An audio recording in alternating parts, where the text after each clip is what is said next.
cool hand Luke, the quarterback of the winning team, or the guy with the right kind of punchlines everybody wants to be. I never was that lucky old cuss with a straight flush in his hand. Oh, but with you, I am. I ain't no Patrick Swayze. My old boots never danced on air, never walked with a swag looking sharp as a tack, lit up like Times Square. Who's that guy with a big old smile as wide as the Rio Grande? Oh, with you, I am.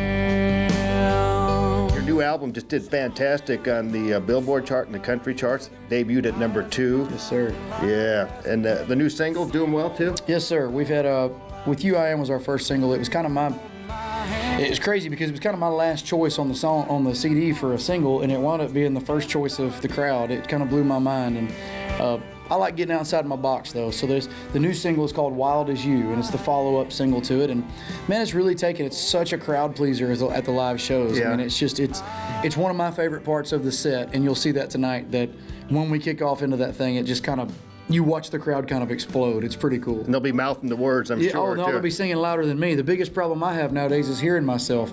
And it's not because I'm going deaf, it's because our crowds are so loud that every night we're trying to figure out how to get my voice louder than that in my ears. And what a cool problem to have. New album's called Gotta Be Me, and you started way back when you were about 12 years old, I think, did you? Yeah, I've been playing for a while. It's been a lifelong affair. Well, you've got a great legacy already, and you're still a young guy. And what does it feel like to have Mark Chestnut open for you?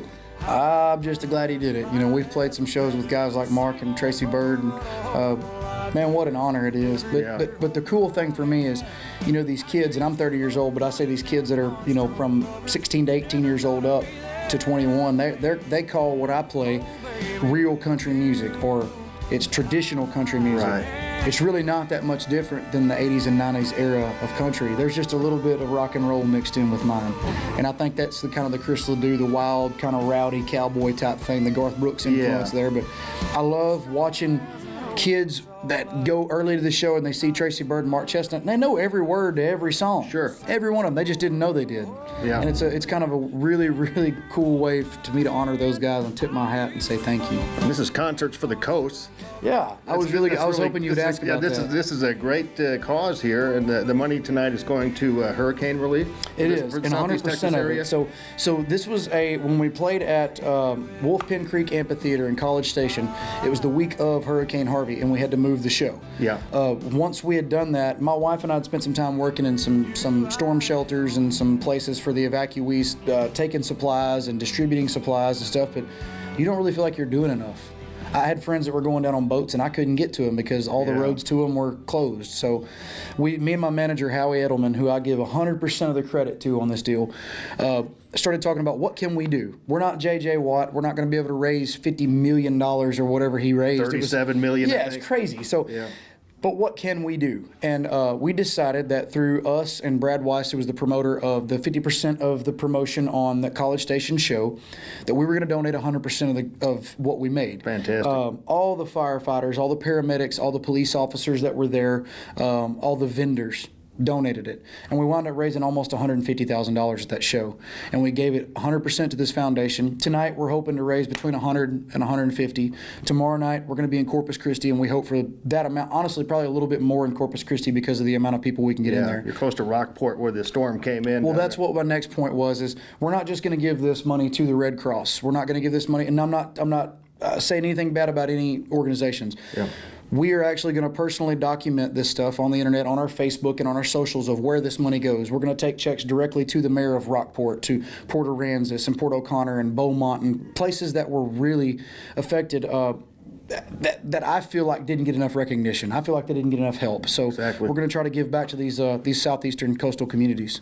Well, keep up the great work. It's good to see you again, Cody Johnson. Thank you, sir. I appreciate it. Love your stuff, man. Thank you.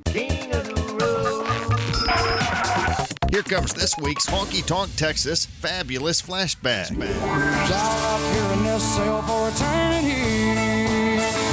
Well, Mr. I'm as guilty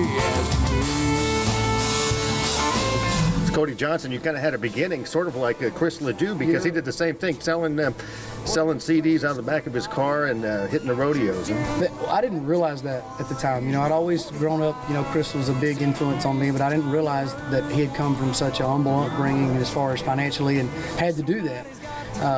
We did a trip up to Canada this year, and I actually got to sit down with Chris's old hauling partner. He's like an 8-time saddle bronc Canadian champion, and he was telling me these stories about how Chris couldn't buy McDonald's, and he was selling his CDs to try to make up for his entry fee money that he lost. And you're talking about a world champion. So I said, well, at least we know we're doing one thing right. We can follow in those footsteps. Those are good ones. One of the thrills of my radio career was actually getting to meet Chris Ledoux.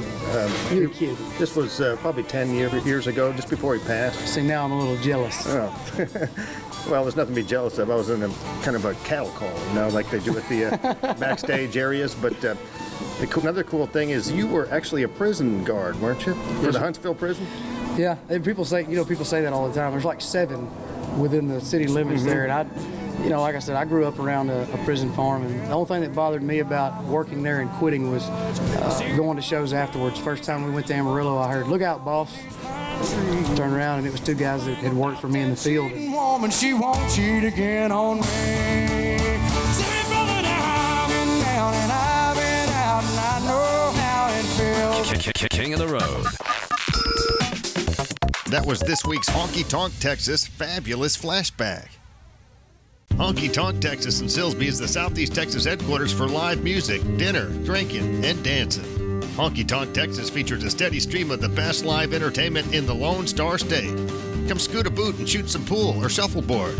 Make plans to be at the Honky Tonk Texas every Thursday for steak night. Delicious Texas-sized steaks cooked to perfection with all the fixins. And don't forget the world-famous Honky Tonk Grill inside of Honky Tonk Texas. See your favorite national, regional, and local artists on the Honky Tonk stage. Be at Honky Tonk Texas every Friday night for drinking, dancing, and dining. Ladies get in free. All new Free 105.3 FM. Classic hits. I'm Miranda Lambert. We're Rascal Flatts. Hi, this is Brad Paisley. We are Lady Annabella. Biggest names in country. The biggest. Play here. 105.3 Free. We sound like Texas.